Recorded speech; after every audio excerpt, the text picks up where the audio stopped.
beginning of the civil rights movement didn't start with Martin Luther King. It started with Jackie integrating baseball, I think. Jackie Robinson's signing in 1945 broke baseball's color barrier. It didn't destroy it. They had quotas, and they were certainly not going to get into a situation whereby they would overload their rosters with a lot of blacks. In the era before the civil rights movement, much of white America was hardened to the changes slowly taking place, not ready to accept blacks as equals in society, let alone in their national pastime. We took a plenty. Most people don't know.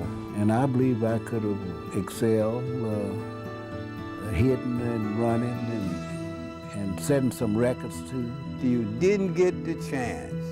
You didn't get the chance. How can you explain or do anything for it?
The site itself has been a major inspiration for the show.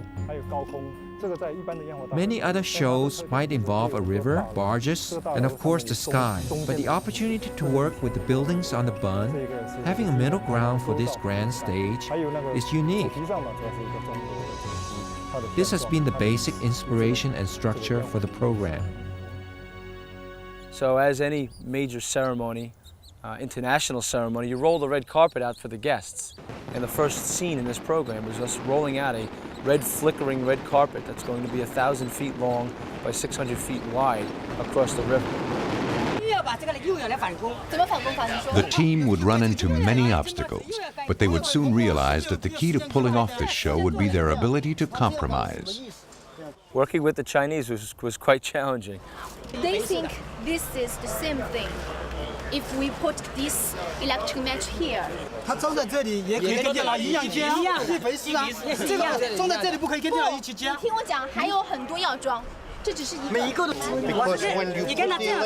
that what we had on paper was crumpled up and thrown off to the side, and we were working on a day-to-day basis and making adjustments as we went along. One of the main technical feats involves special effect pyrotechnics fired from the rooftops of the European-style buildings along Shanghai's famous Bund. We had full cooperation of the city because this was such an important event for the Chinese government and the city of Shanghai.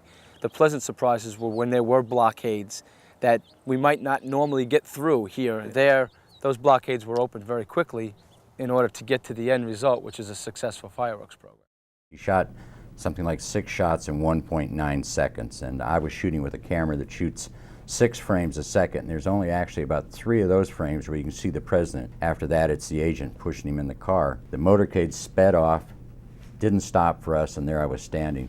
So there's a lot going on, and you have to kind of wade your way through the people yelling and screaming, and that it's part of being a photographer. Sometimes inches in a news conference, inches at any event, sometimes can mean the difference between being on 3,000 newspaper front pages or not being on them at all. I'm Flower, the virgin of the summer of love. I live each day free as a dandelion blown into the sky, floating here and there, taking in all the good vibes. Amazing music, magical San Francisco days. Look at Flower. I just met Jerry Garcia in the Panhandle. He invited me to crash at the Dead House at 710 Ashbury. Look at Flower And now I'm running a little weed out to Sacramento. Next thing you know, I'm being dragged along on a bank job and bullets flying. The man chiefly responsible for the coaster building frenzy at Cedar Point in the last decade is its COO, Richard Kinzel. Roller coasters will generate attendance, and attendance will generate profits, and profits will give us the ability to invest in new roller coasters and new technology and new innovations, and to keep the industry going. One of the newer steel coasters, the Magnum XL 200, is a monster so hot that Car and Driver magazine felt compelled to review its ride, calling it an engineering marvel.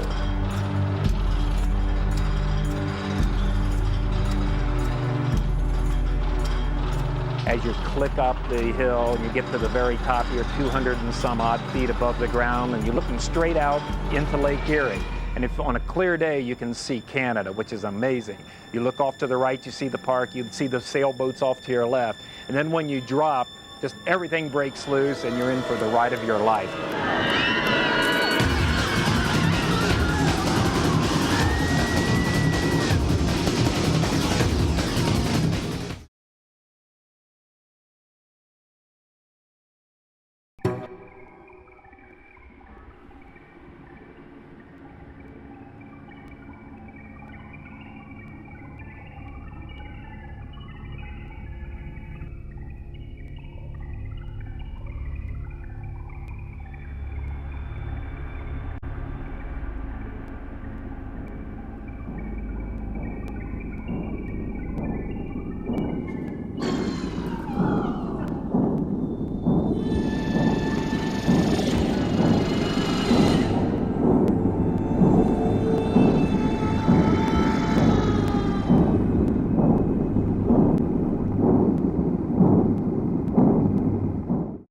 Cartooning was probably the most important thing he had in his life altogether. I think what he gave to the strip was everything, and I think what the strip was to him was everything, and it was who he was. It was his yin and yang. It was his entire life, really, there in pictographs. What struck me powerfully was discovering within the characters that I thought I knew already, bits and pieces at first, and then whole narratives from Charles Schulz's life that were clearly the source and inspiration for Peanuts.